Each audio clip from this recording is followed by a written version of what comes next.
Estar cansado deixou de ser um estado passageiro e se transformou em uma condição permanente. Não se trata mais daquele cansaço que vem depois de um esforço específico e desaparece com descanso, mas de uma fadiga difusa, contínua, que atravessa os dias sem pedir permissão. Acorda-se cansado, atravessa-se o dia cansado, deita-se com a sensação de que nada foi realmente recuperado. E isso acontece com tanta frequência que raramente é questionado. Pelo contrário, tornou-se parte da identidade adulta. Estar cansado é quase um pré-requisito para ser levado a sério. Há algo profundamente estranho no fato de que o mal-estar coletivo seja tratado como algo banal. Conversas cotidianas estão cheias de relatos de exaustão, falta de tempo, sobrecarga, ansiedade. Todos parecem sempre no limite, sempre correndo, sempre devendo algo a alguém ou alguma expectativa invisível. Ainda assim, isso não soa como sinal de alarme. Soa como normalidade. Como se viver fosse, por definição, suportar um nível constante de desgaste. A exaustão, nesse sentido, não aparece como exceção, mas como regra. Não é vivida como crise, mas como pano de fundo. Ela está ali, silenciosa, moldando escolhas, afetando relações, estreitando horizontes, sem jamais ser nomeada como problema estrutural. Quando alguém desmorona, o espanto não vem do fato de ter desmoronado, mas de ter parado. Porque o esperado é continuar, mesmo mal. Especialmente mal. Essa normalização produz um efeito perverso. Quanto mais cansadas as pessoas estão, menos legitimado parece o próprio cansaço. Afinal, se todos vivem assim, por que você deveria reclamar? O sofrimento perde linguagem. A comparação constante silencia a dor individual. E assim, o corpo e a mente vão sendo empurrados para além de seus limites, enquanto a vida segue funcionando por inércia. Há também uma confusão recorrente entre cansaço e fracasso. O discurso dominante sugere que, se você está exausto, é porque não soube administrar bem seu tempo, suas emoções, sua energia. A responsabilidade recai sempre sobre o indivíduo. Pouco se fala sobre o contexto que exige disponibilidade constante, adaptação contínua e reinvenção permanente. Pouco se fala sobre o ritmo imposto, sobre a instabilidade generalizada, sobre a pressão para nunca parar. O cansaço é tratado como falha de gestão pessoal, não como consequência de um modo de vida. Com o tempo, essa lógica vai sendo internalizada. A pessoa não apenas se sente cansada, mas culpada por estar cansada. Culpa por precisar descansar, culpa por não render como antes, culpa por desejar menos. Descansar deixa de ser necessidade biológica e passa a ser algo que precisa ser justificado. O ócio incomoda. A pausa gera ansiedade. Como se parar fosse sempre um risco, um atraso, uma ameaça. O mais curioso é que essa exaustão generalizada convive com a ideia de que nunca houve tantas possibilidades. Mais escolhas, mais caminhos, mais liberdade. Mas essa multiplicidade, em vez de aliviar, pesa. Escolher se torna cansativo. Manter-se relevante se torna exaustivo. A sensação de que tudo pode mudar a qualquer momento impede qualquer repouso real. Não há chão firme o suficiente para relaxar o corpo ou a mente. Nesse cenário, o cansaço deixa de ser apenas físico. Ele se torna existencial. Uma fadiga que não se resolve com sono, porque não nasce apenas do esforço, mas da insegurança contínua. Da sensação de estar sempre prestes a perder algo, espaço, reconhecimento, estabilidade, valor. Vive-se em estado de prontidão permanente, como se fosse necessário provar, o tempo todo, que ainda se merece estar onde se está. Talvez por isso a exaustão seja tão silenciosa. Ela não explode imediatamente. Ela corrói. Vai estreitando a vida, diminuindo o prazer, empobrecendo a experiência. As coisas que antes davam sentido passam a parecer distantes. O futuro é vivido mais como ameaça do que como promessa. E, ainda assim, tudo continua sendo chamado de normal. Mas quando algo se torna universal demais, talvez seja justamente o momento de desconfiar. Porque o fato de todos estarem cansados não torna o cansaço saudável. Torna-o invisível. E é nesse ponto que uma pergunta começa a se insinuar, ainda tímida, quase desconfortável, se essa exaustão não é exceção, mas regra, o que exatamente está produzindo esse estado coletivo de desgaste? A resposta não está apenas dentro das pessoas, mas no ambiente que as molda diariamente, um ambiente que exige mais do que o humano consegue sustentar sem se perder. Quando a exaustão deixa de parecer um problema individual, o olhar inevitavelmente se desloca para fora. Não para buscar culpados abstratos, mas para compreender o ambiente em que essa fadiga é produzida e reproduzida diariamente. Um ambiente que opera em um ritmo acelerado demais para o corpo, instável demais para a mente e exigente demais para qualquer forma de descanso real. A sociedade contemporânea não apenas permite o esgotamento, ela o organiza. O ritmo imposto hoje não conhece pausas naturais. Tudo acontece rápido, ao mesmo tempo, em camadas sobrepostas. Informações chegam sem cessar, demandas se acumulam, expectativas se renovam antes mesmo de serem cumpridas. Não há mais um depois claramente delimitado. O tempo de trabalho invade o tempo de descanso, a vida profissional atravessa a vida íntima, a urgência se infiltra até nos momentos que deveriam ser de quietude. A sensação constante é a de estar sempre devendo algo, sempre atrasado em relação a alguma exigência invisível. Esse excesso não se limita à quantidade de tarefas, mas à intensidade com que elas são vividas. Não basta fazer, É preciso performar bem, demonstrar entusiasmo, manter-se disponível, responder rápido, adaptar-se continuamente. A estabilidade, quando existe, é frágil demais para gerar segurança. Tudo parece provisório, reversível, incerto. E viver sob incerteza permanente consome uma energia silenciosa, difícil de medir, mas profundamente desgastante. Há um paradoxo central nesse modo de vida. Nunca se falou tanto em liberdade individual, em escolhas, em autonomia. Mas essa liberdade vem acompanhada de uma responsabilidade total. Se tudo depende de você, tudo que dá errado também recai sobre você. O sistema se isenta ao transferir o peso da sobrevivência para o indivíduo. Cabe a cada um se reinventar, se atualizar, se ajustar, se manter competitivo. Não há garantias, apenas exigências. Essa lógica produz um estado de vigilância constante. É preciso estar atento às oportunidades, às ameaças, às mudanças repentinas. O medo de ficar para trás, de se tornar obsoleto, de perder espaço, opera como motor silencioso da exaustão. Mesmo quando nada de concreto acontece, a possibilidade de que algo aconteça já é suficiente para manter o corpo em tensão. Não há repouso verdadeiro quando o chão parece sempre instável. Nesse contexto, o descanso perde sua função restauradora. Ele existe, quando existe, como um intervalo curto entre duas exigências. Serve para recuperar o mínimo necessário para continuar. Não é tempo de recomposição, mas de manutenção. Descansa-se para voltar ao ritmo, não para questioná-lo. E qualquer tentativa de desacelerar mais profundamente soa como ameaça à própria sobrevivência social. A sociedade atual exige mais do que o humano pode sustentar porque ignora limites fundamentais. Limites físicos, emocionais, psíquicos. Exige disponibilidade contínua de atenção, adaptação constante a mudanças rápidas, capacidade de lidar com frustrações repetidas sem tempo de elaboração. Exige que o indivíduo funcione como se fosse infinitamente flexível, quando, na verdade, não é. O que se chama de eficiência, muitas vezes, é apenas a capacidade de suportar sobrecarga por mais tempo. O que se chama de sucesso, frequentemente, é apenas a habilidade de permanecer de pé em um ambiente que desgasta todos igualmente. Mas essa permanência cobra um preço. E ele não é pago de uma vez. É cobrado aos poucos, em forma de cansaço acumulado, de ansiedade difusa, de perda gradual de vitalidade. Há algo de profundamente desumano em um sistema que trata o esgotamento como falha pessoal e a adaptação extrema como virtude. Porque isso impede qualquer questionamento estrutural. Enquanto o indivíduo se culpa por não dar conta, o sistema segue intacto. A exaustão, assim, não é um acidente de percurso. É um efeito previsível de uma lógica que exige demais e oferece pouco em troca além da promessa sempre adiada de estabilidade. Quando se vive nesse ritmo por tempo suficiente, algo começa a se alterar internamente. Para continuar funcionando, torna-se necessário recalibrar a sensibilidade, silenciar sinais, endurecer. A adaptação deixa de ser escolha consciente e passa a ser mecanismo de sobrevivência. E é justamente nesse ponto que o custo começa a aparecer com mais clareza, não apenas como cansaço, mas como adoecimento. Porque adaptar-se continuamente a um ambiente que nega limites humanos não é neutro. É um processo que, aos poucos, cobra do indivíduo partes essenciais de si, algo que só se torna evidente quando o corpo e a mente começam a resistir. A ruptura raramente acontece como decisão clara. Ela chega quando a adaptação se esgota, quando o esforço necessário para continuar igual se torna maior do que o medo de parar. Não é um ato de coragem consciente, mas uma impossibilidade prática. Algo em você simplesmente não responde mais. O corpo desacelera sem pedir autorização. A mente falha onde antes insistia. E aquilo que durante anos foi sustentado à força deixa de se manter. Esse momento costuma ser vivido como fracasso pessoal. A confusão, vergonha, culpa. A sensação de ter perdido algo fundamental, controle, competência, identidade. As estratégias que sempre funcionaram deixam de funcionar, e isso assusta profundamente. Porque fomos ensinados a confiar nelas. A acreditar que esforço resolve tudo. Quando o esforço falha, não sabemos mais quem somos nem como seguir. O rompimento expõe uma fragilidade que sempre esteve ali, mas foi ignorada. Não por escolha, mas por necessidade. Em um ambiente que exige performance constante, admitir limites parece perigoso. Por isso, quando eles se impõem sozinhos, a experiência é vivida como colapso. O mundo não para, as demandas continuam, e você se vê incapaz de responder como antes. A comparação com os outros intensifica a sensação de inadequação. Por que eu não consigo mais? Se torna uma pergunta recorrente. Há também um luto silencioso nesse processo. O luto da vida que parecia certa. Do caminho que fazia sentido porque todos seguiam. Do personagem funcional que você aprendeu a sustentar. Romper com isso dói porque implica reconhecer que muito do que foi construído não era sustentável. Que o custo foi alto demais. Que a versão de você que dava conta existia à custa de um afastamento profundo de si. Nesse ponto, a dor costuma ser interpretada como sinal de erro. Algo que precisa ser corrigido rapidamente. Busca-se voltar ao ritmo, retomar o controle, normalizar o funcionamento. A pausa é vista como ameaça. O vazio, como perigo.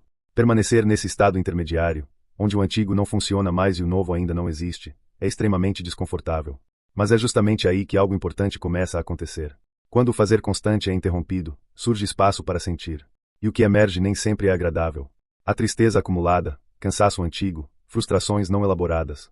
Há também uma pergunta mais profunda, que começa a ganhar forma. Quem sou eu sem aquilo que faço? Quando a identidade esteve por tanto tempo ligada ao desempenho, à utilidade, à resposta às expectativas externas, a ausência dessas referências provoca vertigem. Parece que algo essencial se perdeu, quando, na verdade, algo essencial começa a reaparecer. O rompimento força uma escuta que antes era impossível. Não porque você não quisesse ouvir, mas porque não havia tempo, silêncio ou permissão interna para isso. Agora, sem a mesma capacidade de se violentar para continuar, a escuta se impõe. O corpo deixa claro o que não suporta mais. A mente recusa o ritmo que antes aceitava. E essa recusa não é fraqueza. É autopreservação. Há uma inversão importante nesse ponto. Aquilo que o sistema chama de falha começa a se revelar como limite saudável. Aquilo que parecia perda começa a se mostrar como proteção. O colapso, longe de ser apenas destruição, interrompe uma trajetória de desgaste contínuo. Ele cria uma pausa forçada que impede que a perda de si avance ainda mais. É doloroso, confuso, desorganizador, mas também é um freio necessário. Muitos tentam apressar esse processo. Querem respostas rápidas, soluções imediatas, planos claros. Mas o rompimento não oferece isso de imediato. Ele desmonta antes de reconstruir. E essa fase de desmontagem exige tolerância à incerteza. Exige aceitar que não é possível voltar ao mesmo lugar, mesmo que ainda não se saiba qual será o próximo. Exige permanecer, por um tempo, sem garantias. É nesse intervalo que algo começa a mudar de forma mais profunda. Não ainda como projeto de vida, mas como deslocamento interno. A lógica da sobrevivência constante começa a perder força. O impulso de se provar o tempo todo enfraquece. Ainda há medo, ainda há insegurança, mas também surge um cansaço de se violentar para caber. Uma recusa silenciosa em continuar pagando o mesmo preço. O rompimento não resolve nada por si só. Ele não oferece respostas prontas nem caminhos claros. Mas ele faz algo fundamental, interrompe a continuidade de um modo de vida que já não se sustentava. Ele marca o fim de uma obediência automática a um ritmo adoecedor. E ao fazer isso, abre espaço para que outra pergunta, mais honesta, comece a se formar. Não mais como volto a funcionar, mas como posso viver sem precisar me perder de novo. Essa pergunta ainda não traz soluções, mas prepara o terreno para algo diferente, um aprendizado lento, frágil e necessário sobre como existir de outra forma em um mundo que continua exigindo demais. Quando o ambiente exige mais do que o humano pode sustentar, a adaptação deixa de ser uma habilidade saudável e passa a ser uma estratégia de sobrevivência. Para continuar funcionando, algo em você precisa ceder. E o que cede, quase sempre, não é o ritmo externo, mas a escuta interna.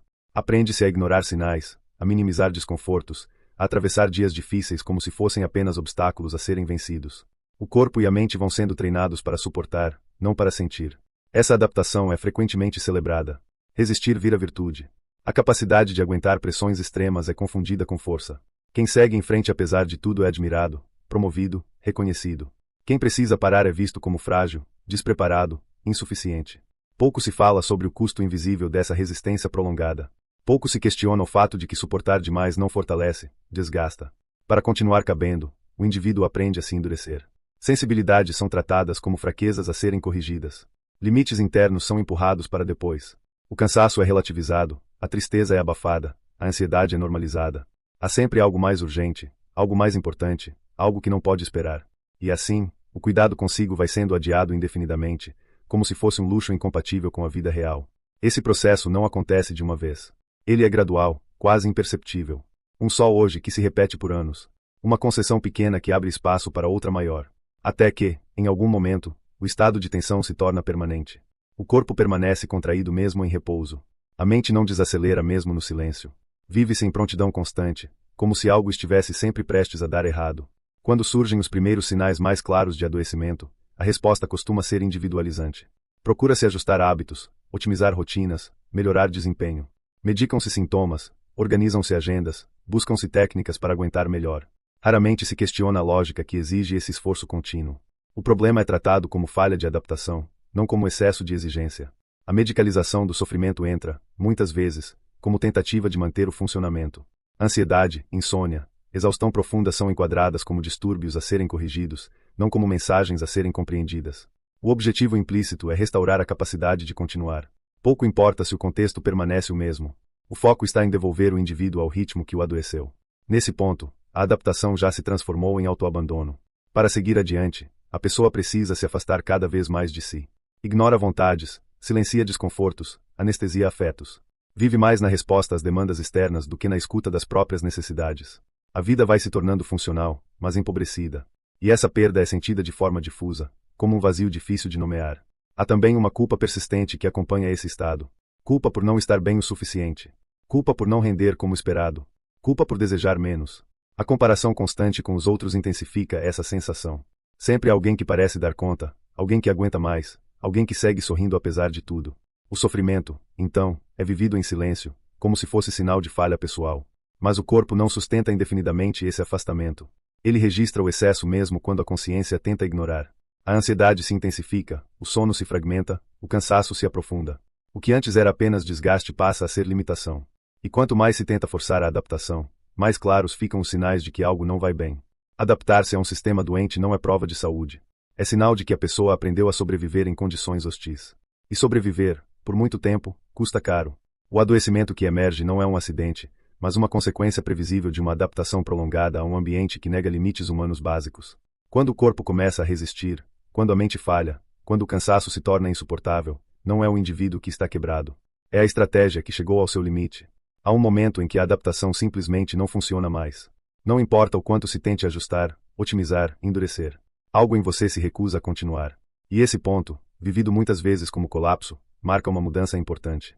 Porque ele interrompe a lógica da sobrevivência automática e impõe uma pergunta inevitável: até quando é possível viver se afastando de si? A resposta não vem de imediato, mas o simples surgimento da pergunta já indica que algo está prestes a se romper, e que essa ruptura, embora dolorosa, pode ser o início de outra possibilidade. Depois da ruptura, não existe retorno simples ao que era antes. Mesmo que o mundo ao redor siga exigindo velocidade, desempenho e disponibilidade, algo em você já sabe que aquele modo de viver não é mais possível. A tentativa de voltar costuma gerar um mal-estar imediato, quase físico. O corpo reconhece o caminho e reage. A mente percebe a armadilha. A consciência adquirida impede o auto-engano. Não porque você se tornou mais fraco, mas porque se tornou mais lúcido. É nesse ponto que a ideia de cura precisa ser profundamente revista. Curar não é recuperar a capacidade de suportar o que adoece. Não é voltar a funcionar dentro da mesma lógica que produziu o colapso. Curar, aqui, passa a significar algo menos heróico e mais honesto, reaprender a viver de um modo que não exija violência constante contra si. E isso não acontece de forma repentina. É um processo lento, feito mais de desaprendizados do que de soluções prontas. Reaprender a viver começa, muitas vezes, com um estranhamento profundo. O ritmo desacelera, e o silêncio revela o quanto havia sido preenchido por urgências artificiais. Surge a dificuldade de simplesmente estar. Sem produzir, sem responder, sem se provar. O vazio que antes parecia ameaçador começa a mostrar outra face, a de um espaço que nunca existiu. Um espaço onde o corpo pode respirar sem culpa e a mente pode, aos poucos, abandonar a vigilância constante. Nesse novo aprendizado, o corpo volta a ser referência. Não como obstáculo à produtividade, mas como medida do que é possível. O cansaço deixa de ser inimigo e passa a ser informação. A ansiedade deixa de ser apenas algo a ser combatido e passa a ser escutada como sinal de excesso. Limites, antes vividos como fraqueza, começam a ser reconhecidos como cuidado. Não porque alguém autoriza, mas porque ignorá-los se tornou impossível. Há perdas nesse caminho. Perdem-se ritmos, expectativas, identidades construídas em torno do desempenho. Perde-se, muitas vezes, reconhecimento externo. Perde-se a sensação de estar acompanhando o mundo. Essas perdas doem, porque vivemos em uma sociedade que mede valor pela velocidade e pela utilidade. Escolher viver de forma menos exaustiva pode parecer, por momentos, uma forma de fracasso social. E é preciso atravessar esse desconforto sem romantizá-lo. O que começa a emergir, lentamente, é outra relação com o tempo. Um tempo menos fragmentado, menos ansioso, menos orientado por urgências constantes. Não um tempo idealizado, livre de pressões, porque elas continuam existindo, mas um tempo em que nem tudo precisa ser respondido imediatamente. Em que nem toda demanda é aceita. Em que nem toda possibilidade vira obrigação. Reaprender a viver não significa eliminar conflitos ou dificuldades. Significa mudar a forma como eles são enfrentados. A lógica da resistência cega dá lugar a uma lógica de escolha mais consciente. Em vez de perguntar até onde eu aguento, começa-se a perguntar até onde faz sentido. Essa mudança parece sutil, mas é profunda. Ela desloca o eixo da vida da sobrevivência para a coerência. Há também uma redefinição silenciosa de sucesso. Ele deixa de estar ligado apenas a resultados visíveis e passa a incluir algo menos mensurável, a possibilidade de existir sem se abandonar, de manter alguma integridade interna mesmo em um mundo instável, de construir pequenas zonas de solidez em meio à fluidez constante, relações mais honestas, ritmos mais humanos, expectativas menos violentas. Nada disso acontece de forma isolada. Embora o processo comece no indivíduo, ele aponta para algo maior. Porque viver menos exausto em uma sociedade que produz exaustão não é apenas uma escolha pessoal, é um gesto de resistência ética. É recusar, ainda que parcialmente, uma lógica que trata pessoas como recursos infinitos. É afirmar que a vida não pode ser reduzida à capacidade de suportar. Essa recusa não muda o mundo de imediato. O sistema continua exigindo, pressionando, acelerando. Mas ela muda a forma como você se posiciona dentro dele. Cria frestas. Espaços mínimos onde o humano pode existir sem ser esmagado. E esses espaços, embora pequenos, são fundamentais. Porque é neles que a vida volta a se sentir habitável. No fim, a pergunta que orienta esse novo modo de existir não é como posso dar conta de tudo, mas outra, muito mais honesta e menos exaustiva, do que realmente vale a pena dar conta. Essa pergunta não traz respostas definitivas, mas oferece algo raro em tempos de desgaste constante, a possibilidade de escolher com mais cuidado onde colocar a própria energia. E talvez isso seja o mais próximo de saúde que se pode alcançar em um mundo que insiste em exigir demais.